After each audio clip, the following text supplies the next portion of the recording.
Masih tetap bersama saya Cita dalam program Kajian Kini.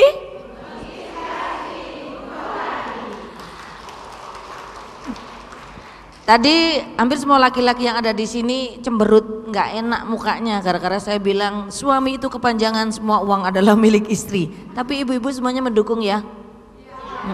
Dan semua laki-laki yang ada di sini diem semuanya Bu. Tapi laki-laki itu saya setuju. Lebih baik laki-laki itu memang pendiam. Ya, nggak banyak ngomongnya. Yang penting banyak perhatiannya dan banyak transfernya.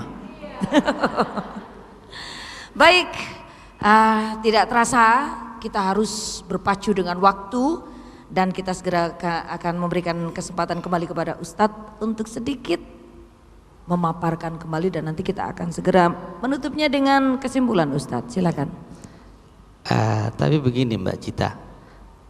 Kalau uang itu semua ada di istri, ada 5 penyakit yang akan muncul pada diri suami.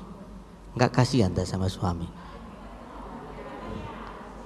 5 penyakit. Dan itu bisa menimbulkan perceraian. Tapi seiring insya Allah dalam pertemuan berikutnya 5 penyakit ini akan saya jelaskan. Iya. Setuntas-tuntasnya. Baik, terkait dengan pertanyaan permintaan Ibu tadi, kiat menghindari perceraian. Bu, kiat itu mestinya diawali dari keluarga terlebih dahulu, dari bapak dan ibu. Jadi karena kita punya anak cuma 1, lalu semua jangan ini, jangan ini, jangan. Ajari anak kita meskipun itu laki maupun perempuan, ajari ke dapur. Tidak selamanya yang di dapur itu adalah ibu. Laki pun juga iya. Saya mau nanya, Bu, kalau ibu masak, suami bisa masak? Ibu nyetrika, suami bisa enggak? Kalau ibu nyetrika, suami bisa apa enggak? Kalau ibu nyuci mobil, suami bisa apa enggak? Bisa semua. Artinya ini adalah diawali dari keluarga terlebih dahulu. Kendati pun anak kita laki. Pak, anak kita kan laki. Bagaimana kalau anak kita diajari masak? Enggak ada masalah. Suatu saat di saat istri kita luar kota, kantor, suami, namanya suami soleh, bukan istri solihah. Itu jadi diajari, lalu sambil dikenalkan Bu. Dan anak itu akan membaca. Oh ternyata begini ibu yang ngajari saya dulu. Suatu saat nanti di saat anak kita sudah mulai menikah akan diketok tularkan. Apa ketok tular itu ya?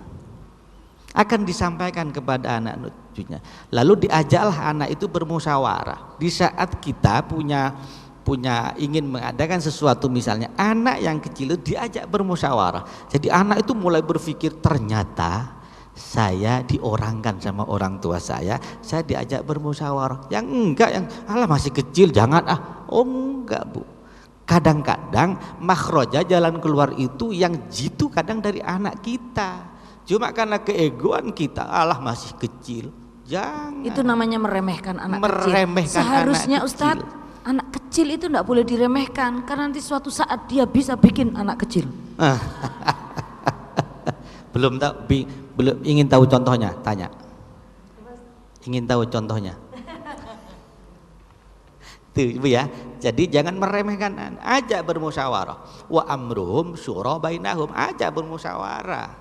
Nah, kalau begini bagaimana sayang? Jangan ini tidak boleh, ini tidak boleh. Jangan. Diajak. Nah, kalau begini boleh enggak?